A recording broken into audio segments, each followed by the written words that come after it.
Continuando con el análisis de circuitos de corriente alterna, en este video ya vamos a comenzar a analizar circuitos en corriente alterna en serie, paralelo y bueno, algunas aplicaciones. Vamos a hablar sobre cómo se tratan estos circuitos. Las relaciones de tensión corriente de los tres elementos pasivos son las siguientes. Tenemos voltaje en la resistencia, en el inductor y en el capacitor. Estas ecuaciones pueden escribirse en términos de la razón entre la tensión fasorial y la corriente fasorial, como lo indicamos aquí. Recuerden que cuando tenemos esto, voltaje y corriente en mayúscula, estamos haciendo referencia a fasores.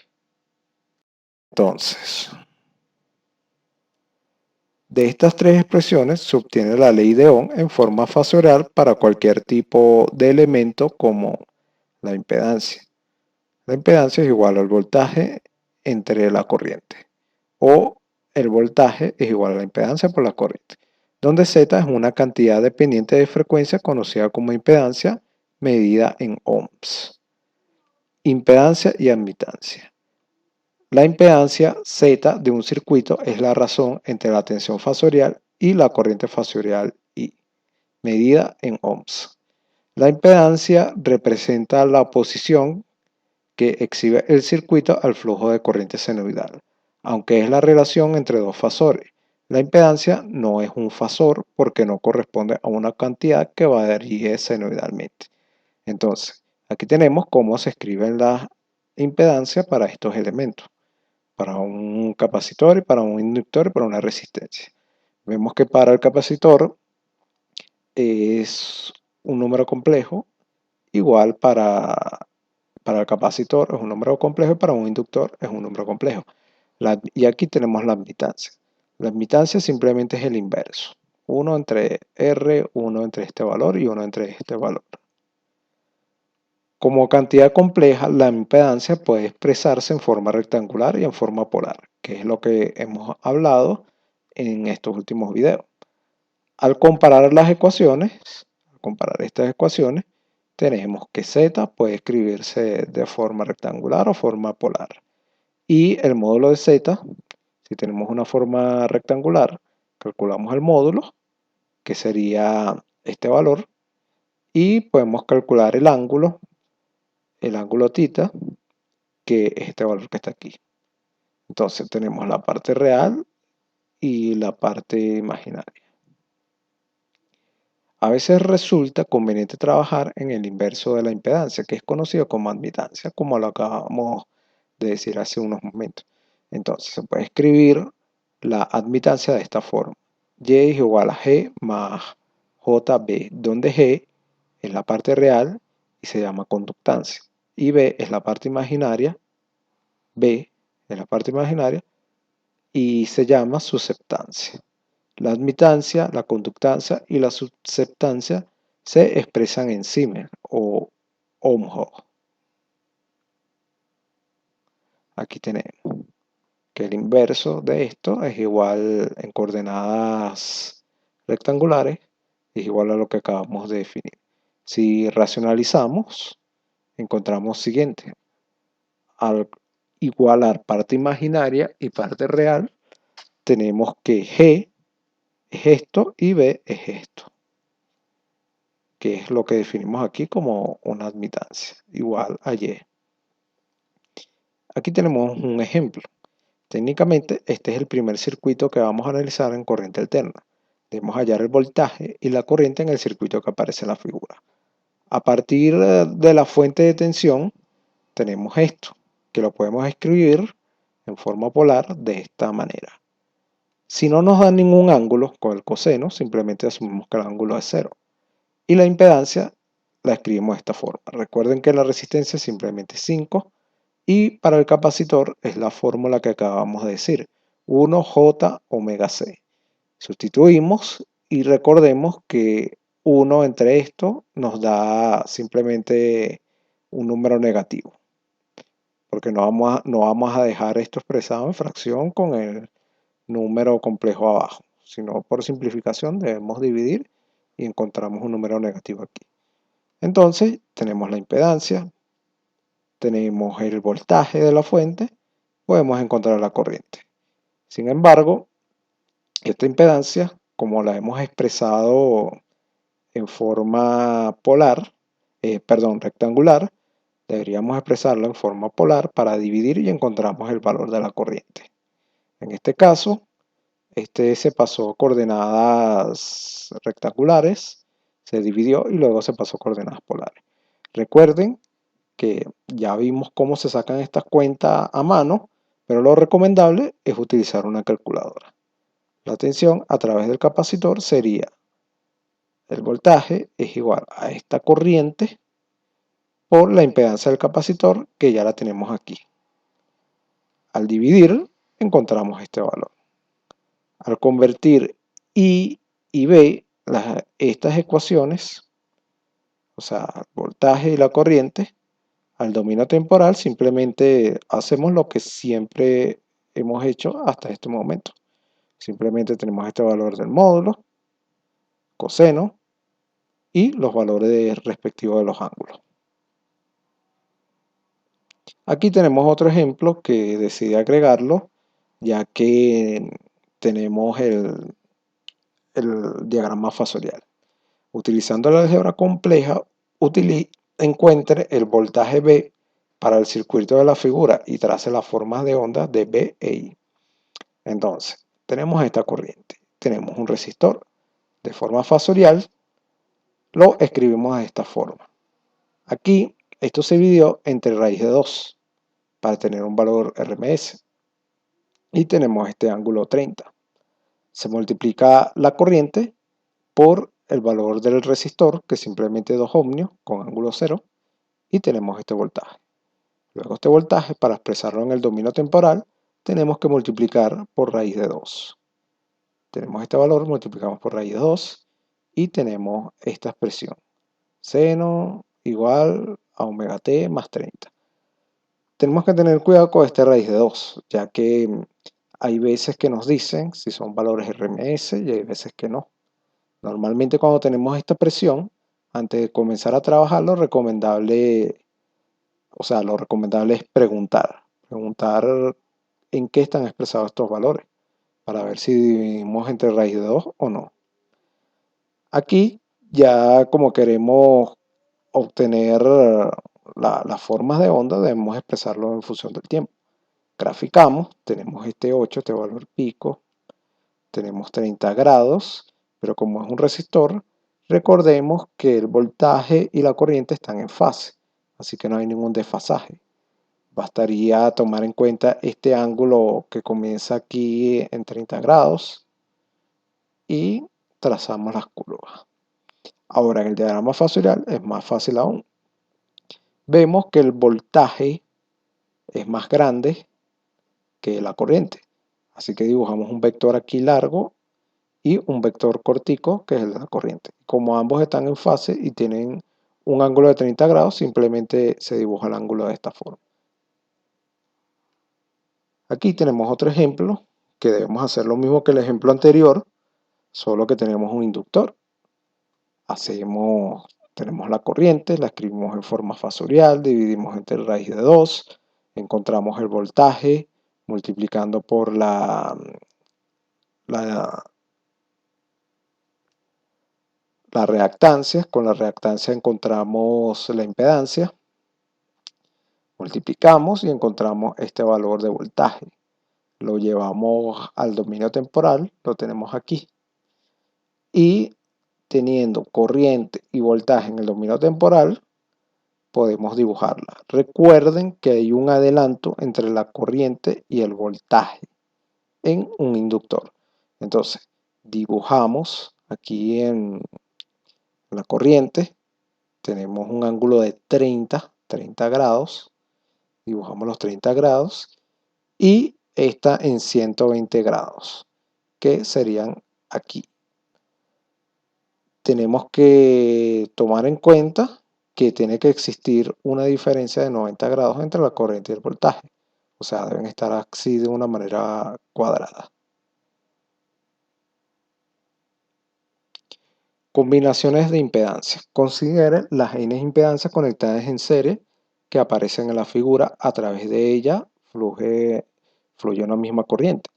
La aplicación de la ley de tensión de Kirchhoff a lo largo del lazo nos da lo siguiente, lo que quiere decir que tenemos una impedancia equivalente en los terminales de entrada que aquí vemos.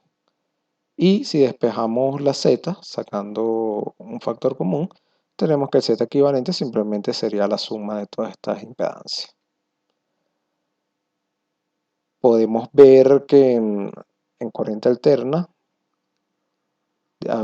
utilizando las impedancias, la división de tensión queda de la misma manera que en los circuitos de corriente continua.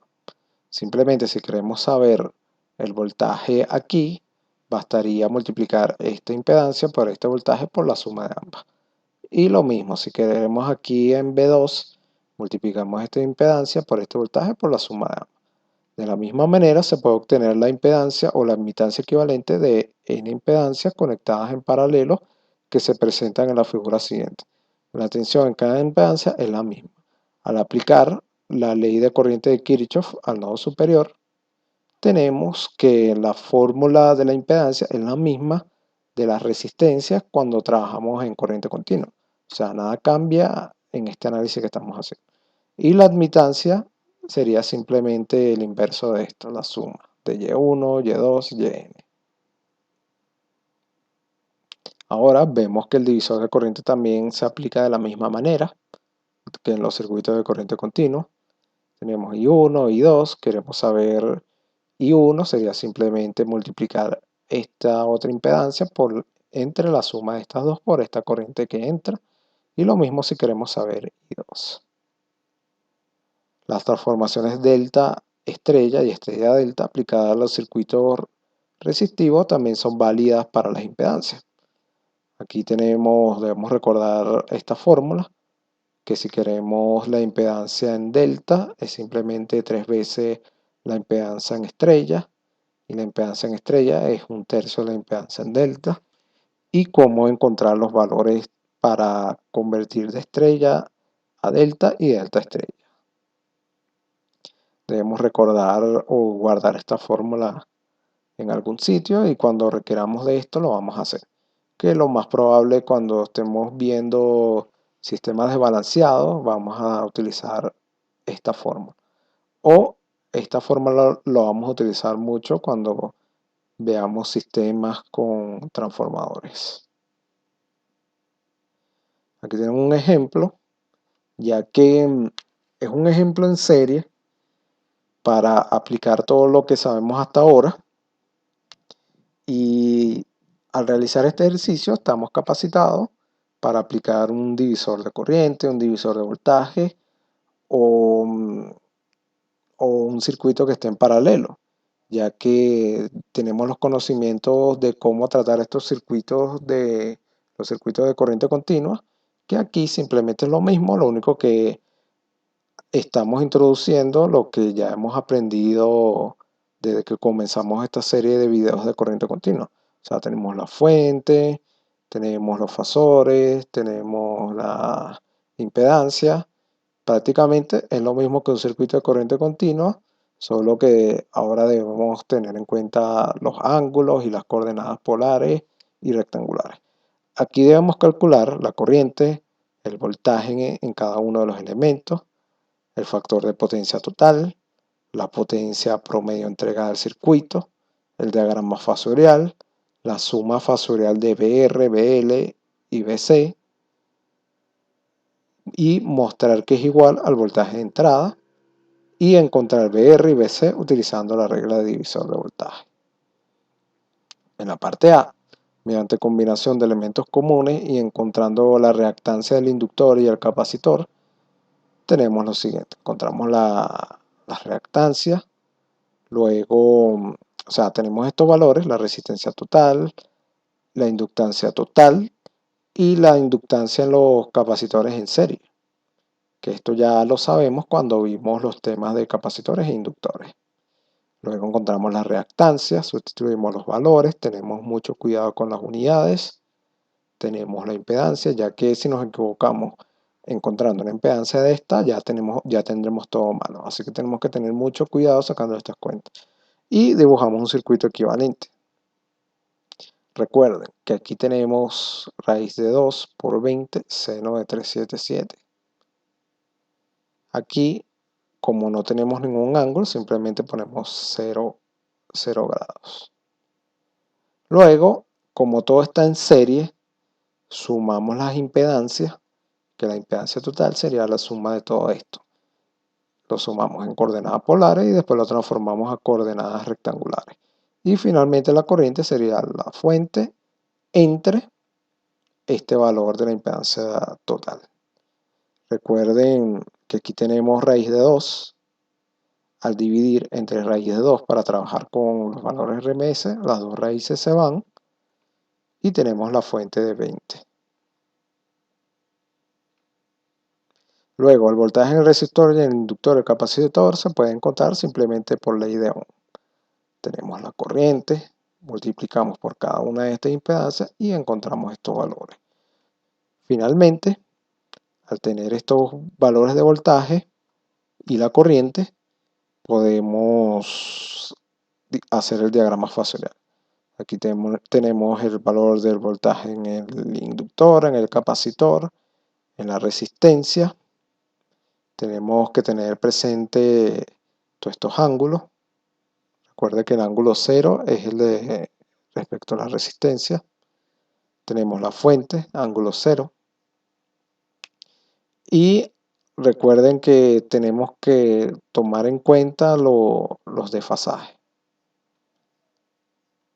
El factor de potencia total determinado por el ángulo entre el voltaje E aplicado y la corriente resultante es de 48.16. Aquí tenemos factor de potencia, el coseno de este ángulo 48.16. Aquí lo vemos que es el ángulo entre el voltaje aplicado y la corriente. Entonces, al aplicarlo, tenemos un factor de potencia en atraso. O si utilizamos esta fórmula, tenemos 0.67 en atraso. En los próximos videos vamos a explicar qué significa en atraso o en adelanto. La potencia total en watts o en vatios entregados en el circuito simplemente es el voltaje de la fuente por el módulo de la corriente por el coseno de este valor que encontramos aquí. O mejor dicho, por el factor de potencia. Que el factor de potencia simplemente es esto.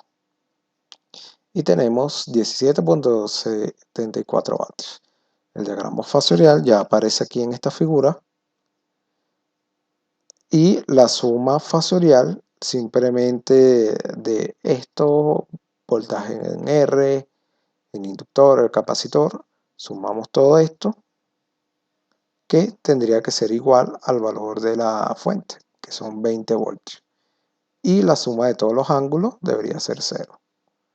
En la parte F, calculamos, a ver, retomando qué es lo que nos piden en la pregunta F. Encuentre BR y BC utilizando la regla del divisor de voltaje. Simplemente aplicamos la fórmula.